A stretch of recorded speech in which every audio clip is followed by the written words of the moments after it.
Well, Sergeant Ramsey, I'm the one that called you. Thank you for coming. I'm sorry to call you. Listen, well, we had a report of a disturbance at your house, and there were shots fired. Is your husband Michael? Okay, I'm sorry to tell you, ma'am. He's been killed. He's been killed, man. I'm sorry. Listen. No. Try to calm down. Listen. Right now, we need to get you to the place. We need to get you to our police station. We can't let you in, man. We have to do our job. If you want us to find us, please go and tell us everything you know about who he knows, who he's connected to. Don't worry, we've already taken care of dogs with animal control for right now. Everything's under control. What a tragic scene. But the truth is, no man has actually died in that room. And this woman isn't really crying.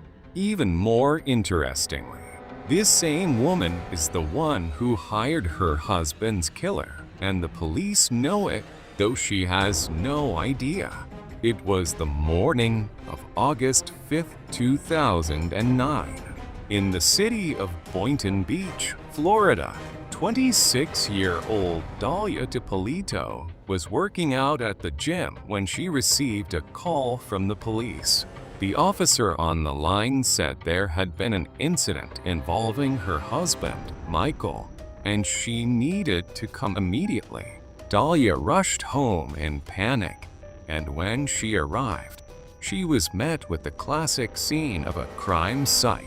Police cars lined up in front of the house. Yellow caution tape blocked the entrance, and crime scene investigators were collecting evidence. One of the detectives, with a serious expression, told her that her husband, Michael, had been killed.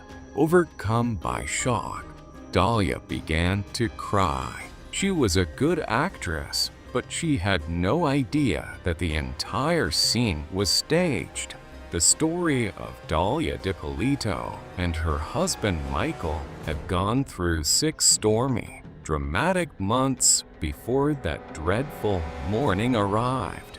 The two first met in 2008 through an adult video and escort service website. That's right, at the time, alongside her real estate consulting job, Dalia was also working as a porn model and escort to earn extra money. Of course, Michael himself couldn't exactly be called a model of virtue either. When he met Dalia, he was still married, but he fell in love with her. And just 5 days after his divorce, on February 2nd, 2009, he married her. In simpler terms, they were a perfect match, two of a kind. But this fiery love story was nothing like those romantic tales where the past is forgotten and love changes everything. Michael was a 38-year-old man who had previously been convicted of fraud and had served time in prison. At the time of his marriage to Dalia, he was still on probation. This meant he had to report regularly to the police and sign in, and if he made a mistake, he could easily end up back in jail.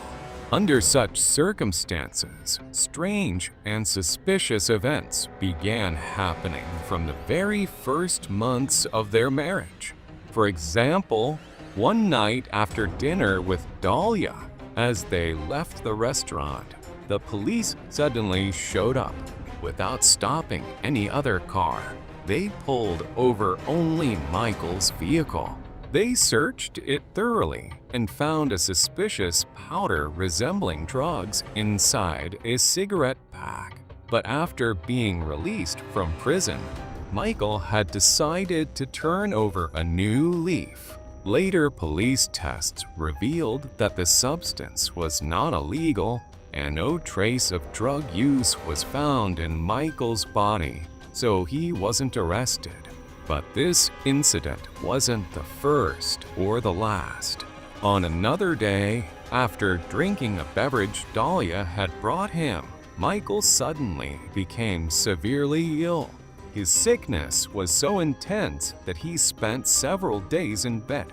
Later, He said he suspected that Dalia might have poured antifreeze into that drink. But that wasn't the only suspicious incident. Shortly after, the police announced they had received anonymous reports claiming that Michael was involved in drug trafficking. As a result of these reports, officers raided and searched his home several times. But as mentioned before, Michael had truly left his criminal life behind, so despite multiple searches, no evidence was ever found against him. Although there was no evidence, the string of events deeply worried Michael, who was still under probation supervision. He knew that if any charge, especially one related to drugs, was proven, or if he committed even a minor offense, returning to prison would be almost certain. In addition to that, his property could also be confiscated. For that reason, despite being deeply worried, he couldn't make sense of all the strange events happening around him. Under these circumstances, by the end of July 2009, fearing possible arrest, Michael decided to transfer the house deed to his wife, Dalia's name, to protect his assets. Even though Michael was sure of his innocence, he was still frightened by the series of strange incidents happening one after another. The house they lived in was worth around $250,000, and Michael had no hesitation about transferring the title. But the one thing Michael didn't know was that behind all the fake reports, the planted drugs, and the police raids stood none other than Dalia herself. Yes, Dalia's true goal in marrying Michael was to get his money, but for some reason, none of her fake reports, nor the possible poison she may have put in his drink, got her what she wanted. When her efforts to send Michael back to prison failed, she decided a few weeks later to carry out a far more dangerous plan to get rid of him completely. And so, only 6 months into their marriage, that terrifying plan began to take shape in her mind. In late July 2009, Dalia met with one of her former boyfriends, or perhaps an old client, named Mohammed Shihada, and asked him to find her a hitman.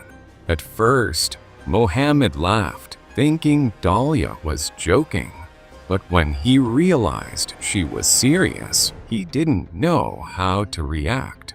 Now that he knew about her plan, even if he refused to help, if anything happened to Michael, suspicion could still fall on him. So, without raising suspicion, after parting ways with Dalia, he went straight to the police to report that his friend was trying to hire a hitman to kill her husband. He relayed Dalia's words exactly as she had said them, emphasizing that she was completely serious. The police initially approached the report cautiously, but fortunately, they decided to investigate it thoroughly. Meanwhile, Michael, unaware of everything, continued living under the illusion of a peaceful, happy life with Dalia.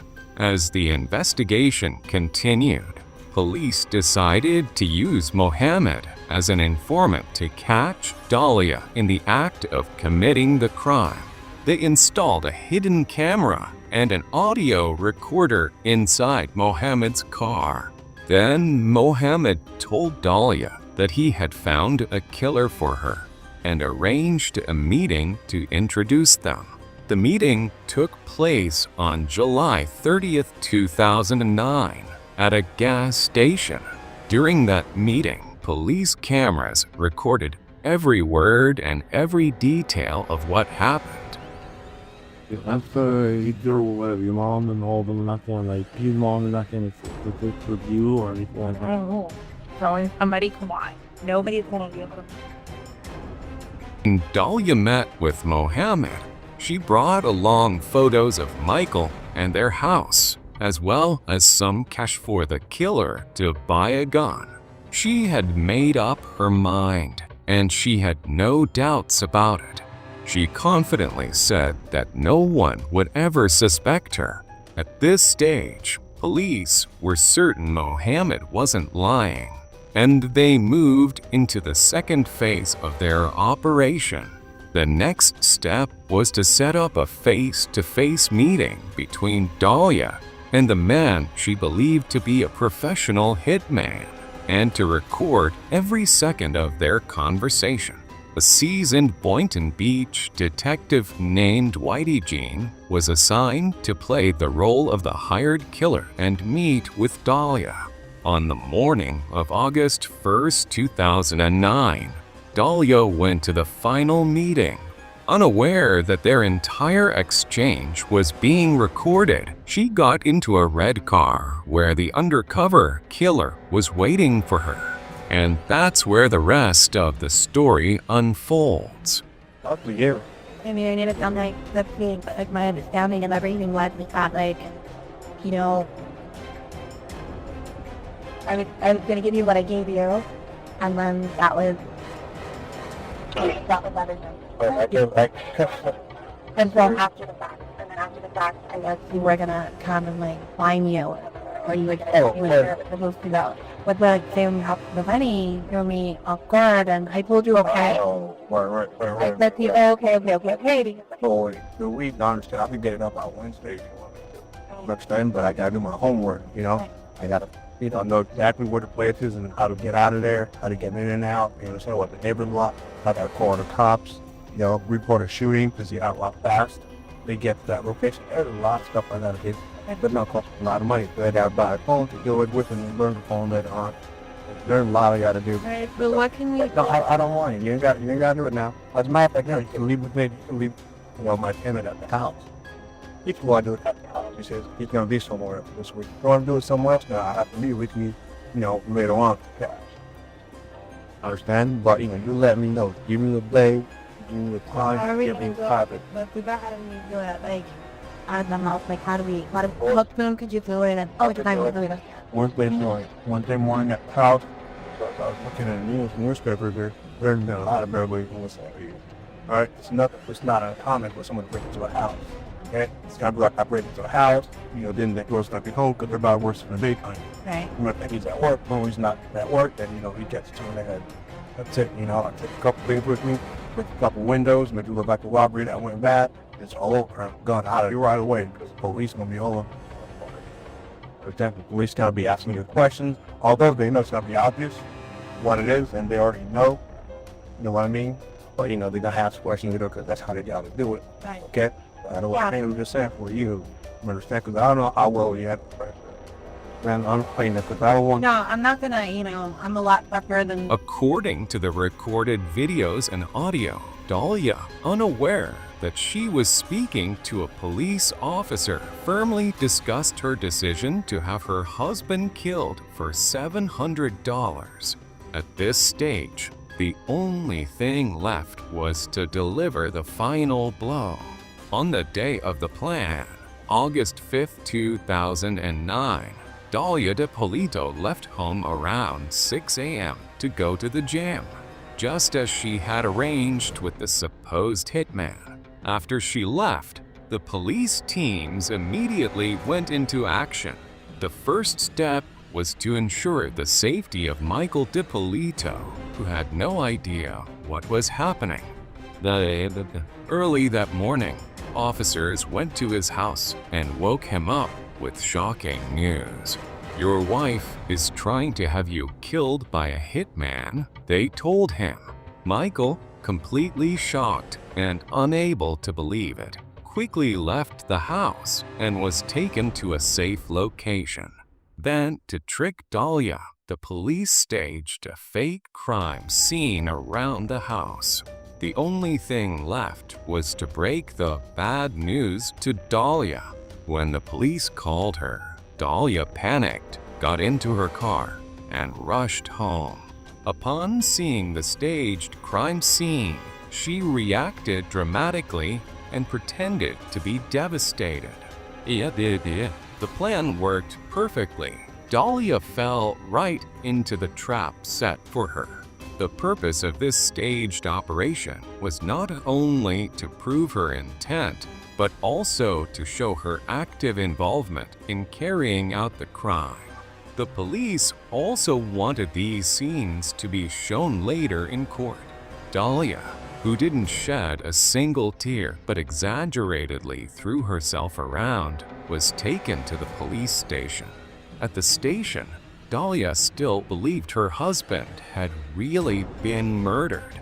Without revealing the truth, the officers continued the act and took her to the interrogation room to give her official statement. They asked Dalia who she thought might have killed her husband. Meanwhile, the detectives moved into the final stage of their plan. A few moments later, they brought a handcuffed man into the interrogation room. That man was Whitey Jean, the same officer who had met Dalia days earlier while posing as the hitman. Are you sure that you don't have anybody want to kill your wife? You wouldn't want to kill them both. Not at all. We didn't go to work. Okay? There's no more games with you and I. Now we're going to be down to serious business. Well, no, you know those guys. Come on. Bring this guy in here. Get over here. Get over here. You know who this guy is? You've never seen him before. I'm like, that's an undercover police officer. We filmed everything that you did. Recorded everything that you did. You're going to jail for solicitation. All the evidence was against Dalia, yet she kept insisting that she had done nothing wrong. You're pretty hard, you haven't listened. I didn't do anything. You're going to jail. You didn't do anything. You're going to jail today. Your husband is well and alive. Oh, yeah, thank God. He doesn't want to see you. He doesn't want to see you. Oh my God. He's alive. Come here, please. Come here. Wait, come here. Come here, please. Come here. Why not? I didn't do anything to you. Mike, come here, please. Come here. With a strange and disturbing calmness, Dalia kept denying everything, even when the police told her that everything had been documented and recorded. Despite hours of interrogation, the officers failed to obtain any formal confession from her. In the end, she was officially arrested and transferred to jail. But the strangest part of the story was that instead of using her one phone call to contact a lawyer, Dalia decided to call her husband, the very man she had tried to have killed. Yeah, what's up? That's it, mate. Come here. I told you to sit with this happened. What they're saying is not true. What do you... I couldn't help you about that, dude. Like, please, like, you didn't tell me, please help me. Despite the photos and audio recordings, and even though everything was completely clear, Dalia was taken to jail. But get ready, despite all this evidence, Dalia DiPolito was released shortly after her arrest by paying just a $25,000 bail. The court had decided that she was neither a flight risk nor a danger to others. What their standard for dangerous was, I really don't know.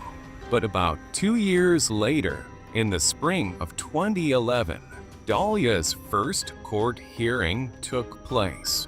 The prosecution stated that Dalia had coldly planned the murder of her husband. Her goal was to take Michael's money and house, and to get him out of the way, because there was another man in her life. The assistant prosecutor said that Dalia knew about her husband's criminal past and had first tried to plant drugs in his belongings and make a fake report to the police to get him sent back to prison.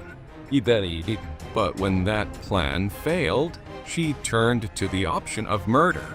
However, Dalia and her legal team presented a completely different story. Dalia claimed that she never intended to kill her husband, and that the whole situation was actually a scenario she and Michael had planned together. According to her claim, she was aware of the hidden cameras in the cars and only played along with the conversations and meetings in hopes of becoming famous. She even went further, claiming that the entire plan was carried out under Michael's pressure and manipulation. Her defense team argued that it was all part of Michael's fame-driven fantasy. But these were only unproven claims, with no evidence to support them. Ultimately, after the jury reviewed all the recorded videos, Dalia DiPolito was found guilty of first-degree solicitation to commit murder and sentenced to 20 years in prison. However, in 2014, the appeals court overturned the original verdict due to misconduct in the jury selection process and ordered a new trial. After this decision, Dalia was released from prison and placed under house arrest. With an electronic ankle monitor, Dalia waited calmly at home for her second trial. Once again, without serving even 2 full years in prison, she managed to return to her normal life. But in the second trial, held in 2016, something strange happened. Out of the 6 jurors, 3 voted guilty and 3 voted not guilty.